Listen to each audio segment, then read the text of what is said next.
Welcome to the Wax Museum, open 24 hours. All figures are lifelike and expensive. Please don't touch them or take photos to maintain the horror atmosphere.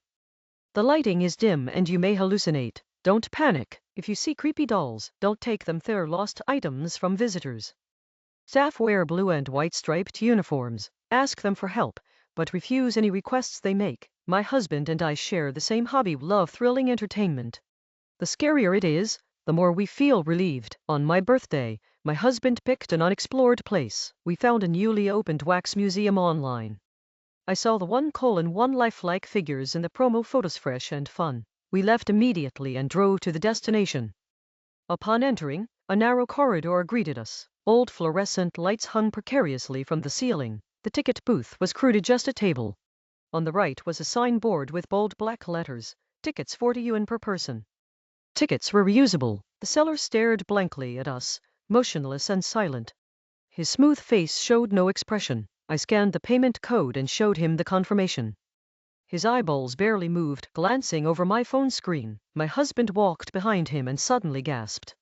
It's a wax figure. I stepped back in shock, horrified by what I saw. His legs and feet were gone, cut cleanly off at the waist. His arms hung limply at his sides, coated in wax. The table hid the rest of his body. It really was a wax figure, but I'd just seen his eyes move. I stepped back and stared at his face. Not a single pore. He was wax. Wax figures' eyes don't move. My husband walked deeper, saying, using a wax figure as a ticket seller? The owner isn't afraid of fair evaders. The dim corridor had no cameras. Was this place not run for profit? I looked around warily. Honey, there are only 2 halls. Which one first? I quickened my pace toward him. The left door said Real Human Exhibition. The right said Fake Human Exhibition. My heart sank. The door pushed open easily. A damp, dark, unpleasant body odor hit me. I was stunned by the sight of a vast room filled with all kinds of wax figures. I murmured in awe. The Real Human Exhibition must be even more lifelike. Suddenly, a dull cracking sound came from the ceiling above, as if something stepped on old wooden boards. It dripped onto my right cheek. Weight drop was scalding hot on contact. I turned on my phone flashlight toward the ceiling. The concrete was riddled with holes. I touched my burned cheek. Honey, the roof is leaking. It dripped on my face. I wanted him to check.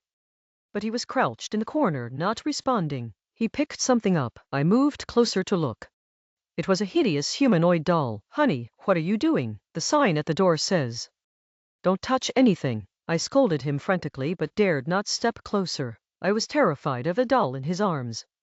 It wore a blood-red dress, no eyeballs, just 2 hollow black sockets.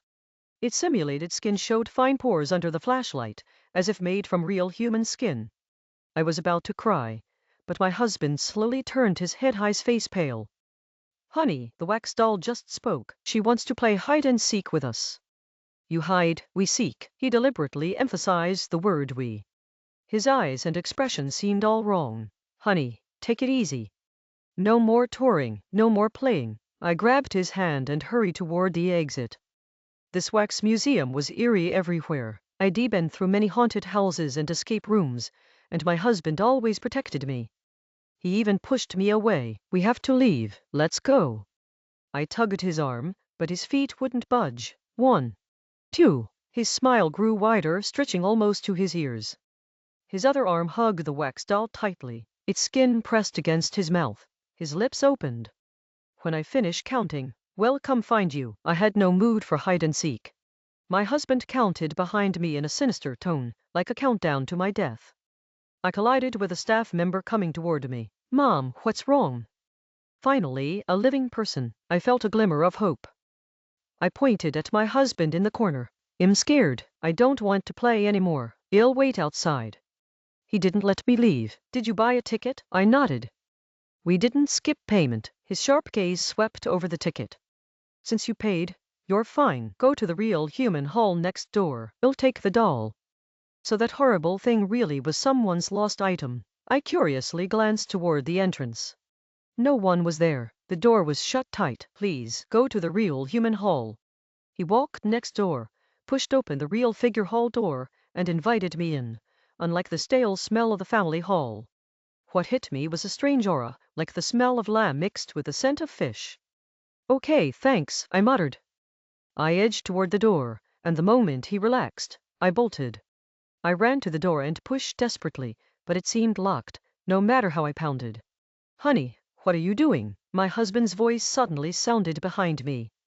My husband had actually come. He took my hand gently and said, "Let's tour the Real Figure Hall and go home together." My eyes welled up with tears. Whether from fear or emotion, I didn't know. Every time we'd escaped was a close call. My terrified heart gradually calmed, and I asked him, "Where's that creepy doll from before?" "What doll? You must be scared by the haunted house," he said. "How could it not be there?" "What about the staff member, the woman in the uniform?" My husband replied without hesitation. "Why are you so pale? It's not your first time. What's there to be afraid of?" The horrifying doll's face lingered in my mind. "Where did you go just now?" My husband reached out and tousled my hair, eyes full of affection. "Silly, I just went to the restroom. Then I heard you screaming and banging on the door." He cupped my face worriedly. "Honey, you're having hallucinations." "I'm the real one." Was it really a hallucination? I gazed into his sincere eyes. Could everything I saw be special effects from the fake figure hall? Maybe I was being too sensitive. "Let's go tour the Real Figure Hall." He wrapped one arm around my waist and held my cold hand with the other. We brushed past the ticket seller, and I thought I saw it again. Her eyes were filled with terror, as if looking at a monster. How could a wax figure have such a desperate look? The Real Figure Hall was huge. Dim lighting stretched my shadow, and the floor felt sticky underfoot, like wet wax. I stole a glance at him. His steps were quick, his face full of joy. Why was he so happy? Just as I was about to ask, a faint male voice suddenly crept into my ear. I stopped abruptly. A weak cry for help came from the corner on the right. "Didn't you hear a voice?" My husband shook his head. "No, nothing. You should be used to it by now." No, this wasn't the usual fake screaming to scare people. It sounded like someone on the brink of death, desperately clinging to their last lifeline. "It's called immersive experience. You're hallucinating again," my husband said, shaking my shoulders. "Run." Another voice, this time an old one, landed clearly in my ear. I turned to look. It was a wax figure of an old woman, exquisitely crafted. Even her slightly sunken eye sockets were lifelike, but her eyes were filled with bloodshot red veins. No matter how well a wax figure is made, its eyes shouldn't be alive. Suddenly, her mouth moved. Bloodshot strands hung from her teeth as she whispered faintly, "Run." She was a living person. "Honey, what are you looking at? Let's go." His concerned tone carried a hint of impatience. "Where to?" My heart was about to burst from tension. My husband smiled gently. "I've prepared a surprise for you. Stand by the window and close your eyes."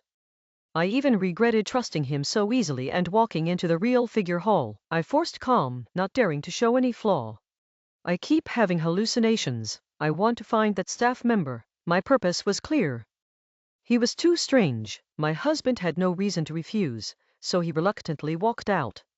Watching his back, I immediately pulled out my phone. I needed evidence. I needed to call the police. Strange, in the phone's screen, only the wax figures appeared, no sign of my husband. He was clearly at the door walking out, a grown man. I aimed the camera at him again. This eerie phenomenon sent chills down my spine. He wasn't my husband. What was he? I watched helplessly as he disappeared from my sight. He closed the door to stop me from escaping. I took out my phone. I finally noticed the wax figures in the photo had their eyes closed. Because the room was dark, the camera's flash had gone off. It had caught the wax figures' gaze. As living people, they instinctively shut their eyes. Call the police. They must face legal punishment. I dialed the police. This place was luring players to their deaths. "Hello, I want to report a crime." "Location: the Wax Museum in the Western." "They use living people as wax figures," I said frantically, my body trembling with fear. It seemed to be locating me. "Hello, Mom. No such place exists at your location." The operator's cold words hit me like a thunderbolt, shattering my last hope. "There's no sea nearby." The operator searched again. "Sorry, Mom, no such place." "Your phone and registered address, so we can contact you for follow-up." I cried and begged, "Please save me quickly, or I'll die." The operator tried to calm me down. "Mom, don't panic, don't hang up." I waited anxiously. Every second was torture. I don't know how long passed. "Hello. Your household registration was cancelled 3 years ago. Cause of death, fire. If you keep wasting public resources, we'll detain and fine you. I was stunned. It stabbed my heart with pain. The hope I just had plummeted into the abyss. My husband is dead. What's going on? Where is this place? The ticket, right, the ticket has the police district and shop address. The front all said the same thing. Welcome to West Suburb Wax Museum, the back said. Blood-red words, crooked and blurry, like warnings written in someone's blood. There's no escape, no one can save me. The final blood letter was unfinished. Someone had been here. Someone discovered the wax figures were real people. Someone tried to escape. They secretly wrote blood letters on the back of tickets, proof they lived. They must have tried every way to call for help like me. No one could help them, and no one could save me. I had to escape and survive on my own. I forced myself to calm down, scanned the room for an exit. I remembered what he said earlier. He's not my husband, which means being near the window is dangerous. I walked to the old woman. The window had a trap. They'd be made into wax figures. The old woman's head couldn't move. Unfortunately, the chili oil sealing his mouth was drying. He could never speak again. He rolled his eyes painfully in response. My tears fell. I couldn't save him, and I was going to die here too. I rushed over. Save me. The weak boy's voice echoed in my ears again. I followed the sound and saw a familiar figure behind a pile of wax statues. My husband, turned into a wax figure. I stared at him in horror, never imagining. Save me. My husband struggled to open his mouth, looking at me pitifully. With bloody streaks mixed in, he must be in so much pain. I sobbed and walked closer. I touched his hand, felt his body. I couldn't believe it. He was completely wrapped in scalding chili oil. What kind of craft could do this so quickly? Covered in chili oil, my tears fell, a mix of complicated emotions. I turned and scooped out a handful. Honey, how do I save you? He used all his strength to open his mouth, only whispering 3 words, take me away. He knew waiting for rescue might never come, so he put his only hope. I forced myself to stay calm. How could I take a wax statue? I couldn't carry him. Honey, let me scrape the wax off your shoes, then we can escape together. I had no scraper, no hard object. I searched the room. No choice. I used my phone to chip at the wax under his feet, the freshly set oil. Almost there, the left foot was done. I swung my phone with all my might. The broken wax cut my palm, but I ignored the pain and kept stabbing at the other foot. The moment he broke free from the wax, I saw hope. Honey, let's run. My husband moved stiffly, and my heart sank again. I overlooked something. From head to toe he was covered in thick wax. Even if his shoes left the ground, his legs were still sealed.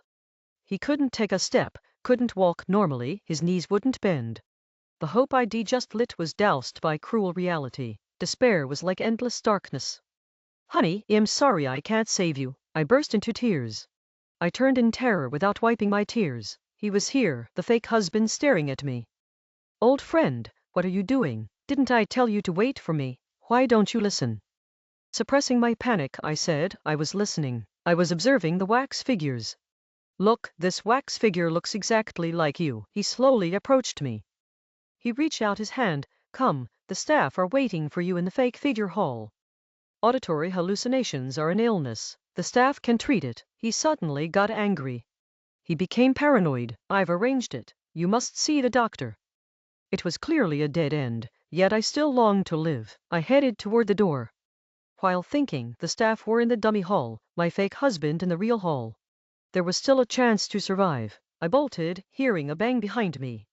It slammed hard onto his body. The moment he approached me, my husband was determined to die.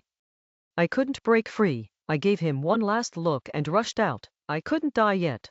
I'd bring the police to the West Suburb Wax Museum myself. I'd avenge my husband.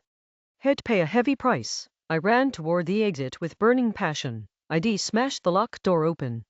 I slammed into the closed door. Behind me, I heard the staff's dissuading shouts. Don't destroy the studio's things. Stop now. I intensified my efforts. A crack appeared. I kept pounding at it wildly. It grew wider and wider. I wouldn't trust his words. He snatched the broken table from me. The wings of the brain.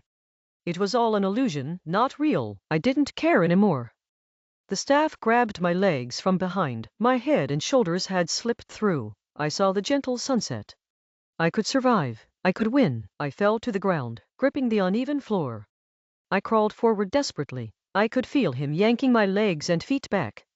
He wanted to make me into a statue. I refused to accept my fate. I bit the ground with my teeth. I wasn't afraid. I was moving forward. I crawled out centimeter by centimeter. I was about to escape when a deafening blast exploded inside my body. My whole body ached unbearably. My hands, reaching forward, suddenly lost all strength. I turned and saw the closed door one ID fought to break open cruelly shut again. My upper body was crushed and bleeding. The searing pain consumed my sanity. I heard the saws whirring. Overwhelming terror drowned me. Icy agony swept over me. I passed out. I saw the wax museum's door wide open. I sat dazed in a chair. I tried to move my fingers. My arms were stiff and immovable. I tried to lower my head, but my neck seemed fixed in place. I really was sick. I remembered a phenomenon. Extreme pain can cause selective amnesia. I saw a young couple approaching with a pretty little girl. Their faces beamed with happiness. The floral skirts swirled beautifully in the air. Mommy, is the wax museum fun? Of course. It's my first visit too. Let's admire the artist's masterpieces. Run. The dormant memories jolted me awake. I remembered everything. She turns living people into statues. I wanted to warn them, but my mouth felt sewn shut. They gathered around me, admiring me. This ticket seller is so pretty, they said. They marveled as they walked into the narrow corridor. I heard the staff's warm greeting. Hello.